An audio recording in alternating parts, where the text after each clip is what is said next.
All right. So I'm going to tell you three things. So first off here, guys, is the most important real estate is the real estate between your ears. Do you guys know Henry Ford? He is a huge innovator, did a lot of wonderful things, but his quote that I love a lot is whether you think you can or you can't, you're right. I mean, does that not sum up the whole mindset thing right there? You know, affirmations, your Tony Robbins, all those things, but this concept of whether you think you can or you can't, you're right. Why not start thinking that we can do it, right? Instead of playing the victim, why don't we say, you know what? I'm not even the survivor. I'm a champion, right? Learning to tell your story. I learned how to tell my story, not where I'm a victim, but where I'm actually the conqueror. All those things were done for me, right? All those obstacles were set so I could overcome and be able to help people who've gone through those situations. And you're the same person, right? All those things, all those scars are actually wonderful things. It doesn't feel good during the time, but it ends up being very good for you. One of the big roadblocks we have in mindset is fear. In my story, it was I didn't like onions. I was scared of onions. It's silly, right? But I overcame that in college, right? I started eating onions. I thought they looked like worms. I thought I was eating tapeworms. Again, silly, right? But it's still that you got to overcome that mind block. And then I was scared of the sound of my own voice. It sounds weird. I've always pictured myself sounding like Ray Romano. And then I started doing this call for about a year and a half, almost 2 years, where it was just me talking to my phone every morning at 7 a.m. Nobody on the other side, but all these people would log on and I'd just give them morning inspiration every day for all this time, you know? And it was just me talking to nothing. I don't know if they're shaking their head yes. I don't know if they're sleeping.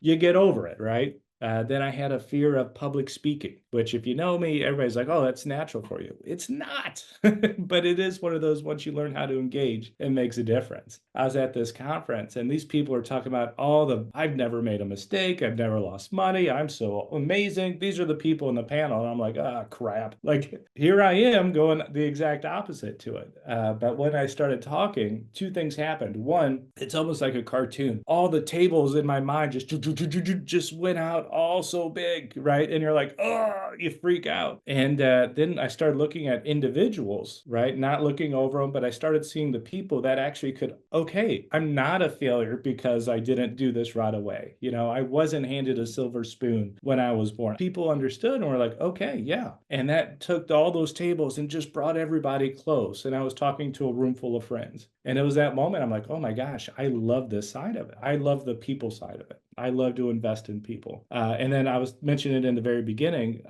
the fear of the camera. And it's silly because you're watching me on a camera. If you've seen some other stuff, I'm on camera, but it is one of those things. Your success is on the other side of that fear, right? I would not have been able to get to the next phase if I didn't face the sound of my voice, the being in front of people or being on a camera, right? But it was that idea of like, hey, how can I do something where I could reach more people? Like even right now, you guys are across America.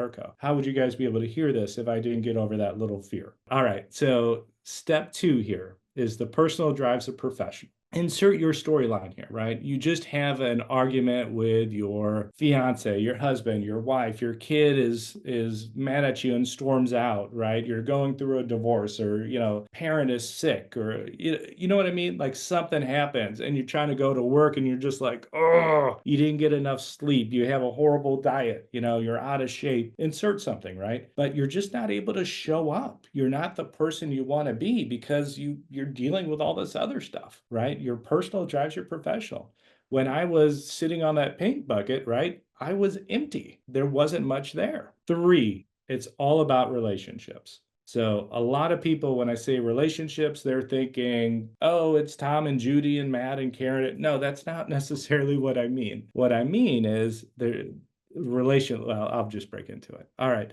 So there's three main relationships. The first one is relationship with self. Self is you. So you have your relationship with your body. It's health and fitness, right? That's your diet. That's your exercise. That's your muscles, right? That is this physical thing that we live in. You have relationship with intelligence. So this is, you know, your mindset, the feeding your brain. Well, this is making sure you're feeding good things into yourself. What podcasts are you listening? What books are you reading? What shows are you watching on Netflix? Are they there to tear you down or are they there to help build you up and make you ready to take on the day? Right? What are you feeding your brain? Emotional, right? What are you doing for yourself? You know, what are you doing? Are you taking any self-care? Do you know self-care could be a nap? Yeah, like sometimes that's the best thing your body needs. Have you ever been just off and you're like, man, a 10-minute power nap or whatever just somehow flips you back into the better stance? For my wife, we do this as a couple now. For her, she has self-care, and that could be doing her hair, her nails, just having a little her time.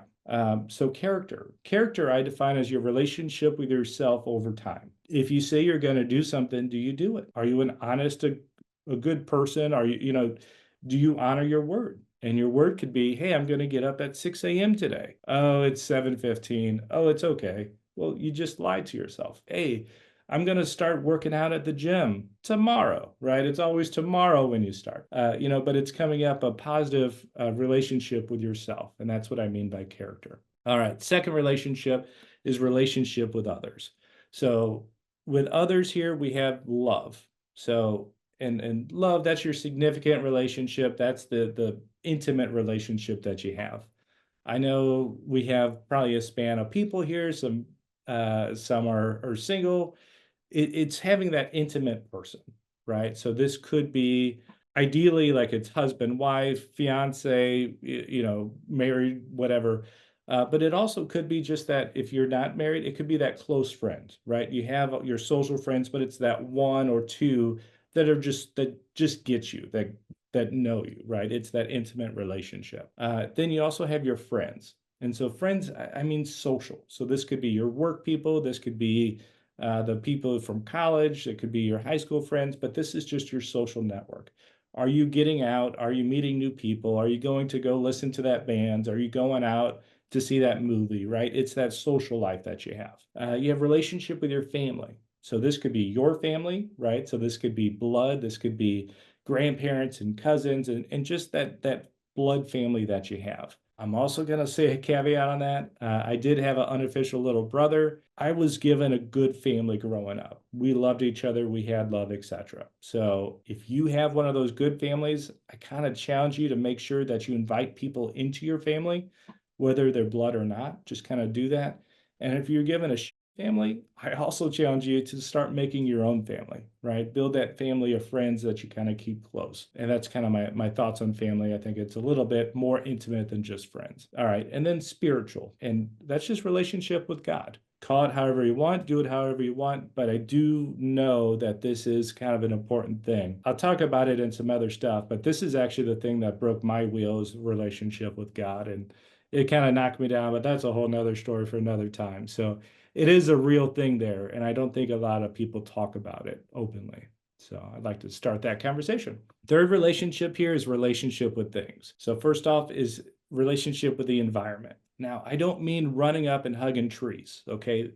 You do that all you want, that's great. But I mean relationship with your space here, relationship with your bed, your pillow, your desk, right? So if I ask you right now, Matt or Ryan, like, is your workspace clean? Is everything where it should be? Or do you have crap all piled up over here? And, it's met like, what is your relationship with your environment? Does everything have a place? Is it put away? Is your counter clean? Or is it just chaotic? And have you ever noticed this? Have you ever noticed when your desk or whatever your sanctuary space is cluttered? Maybe it has laundry all piled up. Have you noticed that your mind mimics what your surrounding is? Have you noticed that? So if you're in a dirty spot, guess what? You're going to think more ADD, right? You're going to be a little bit more cloudy and not as successful in your stuff because you're giving yourself a disadvantage by your relationship with the environment. Think about it. In the coaching that I do, this roadmap stuff, one of the sections here relates to this, and you have to clean your sanctuary, so your desk or your bedroom, or like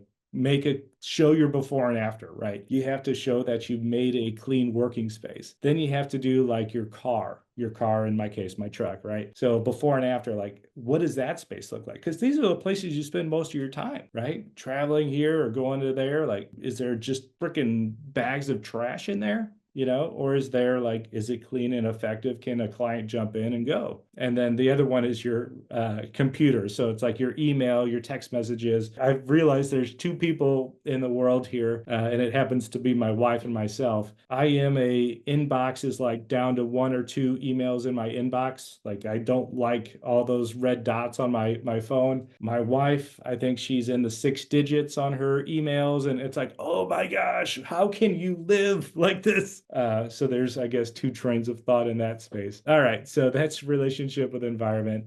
We have relationship with money. So do you remember in the very beginning we talked about success, and there's like two things that most American, especially American males talk about? It's relationship with money and a relationship with career. If you look at all these things we just talked about, or we're going to talk about 12 things, two of them most people think actually create success, right? And that's kind of the mindset I want to break here is it's not just money and career. It's not just your title. It's not just how much money is in the bank account. Don't get me wrong. If I have a choice of having money and not having money, I choose to have money. There's more things you could do with it. But if that is what you think makes success or happiness, just that alone, then you're missing the picture. If you're going to just look over what we talked about here already, success is having some of all this stuff, right?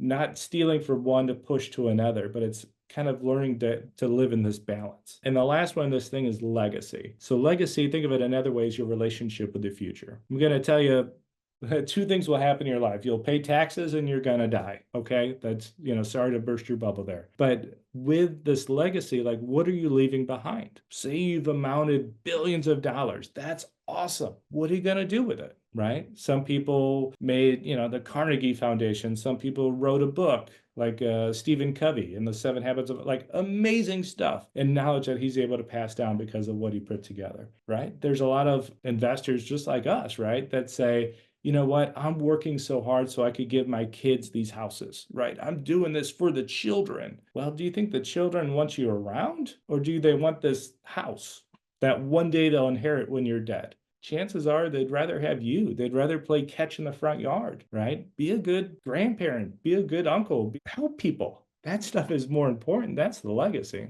All right, so that's relationship with things. You put all this stuff together, and this is where like that life wheel, the life balance, all this stuff kind of comes into play. And you're going to find out in this space, it's not always a perfect balance, right? It's going to push and pull because of the seasons of your life. Like Matt, you got a young family. Okay, you're spending a little bit more time in that family spectrum, right? Which means it's probably coming out of some other part of your life. Okay, where there's a push and pull to all this stuff. So here's a cool little tool. So there's 3 parts to coming up with any successful strategy, right? So the phase 1 here is you got to know where you are. So we created this little tool. So I just told you about those 12 things. If you go to kevindairaghi.com/tools, you're going to see this little icon, this little thing. We call it the snapshot exercise. But if you're planning on going on a trip anywhere, the first thing you need to know is, where are you starting from? Like, who are you now? Do you remember the old Polaroid pictures, right? You get it, you wave it off, and you could say, summer of, 24, whatever it is. Well, that's what this is, but it's looking at your life. Look at your love life, your friend life, your money, look at all the stats. Where are you high and where are you low? It's a litmus test. It's just to let you know where you are. If you want to go there, it's free, check it out. And it's just so you can start the conversation of where you want to go, right? Phase 1 is you need to know where you're at. We call it the snapshot. So the second part there is you got to dream. And in my coaching, we call it the roadmap coaching, but this is a couple exercises we do. If you're not familiar, these are different pictures for it. But one, dream about your perfect day. And I'll go through all the different exercises, but what is this perfect day? What does it look like? What are you doing? Who's around you?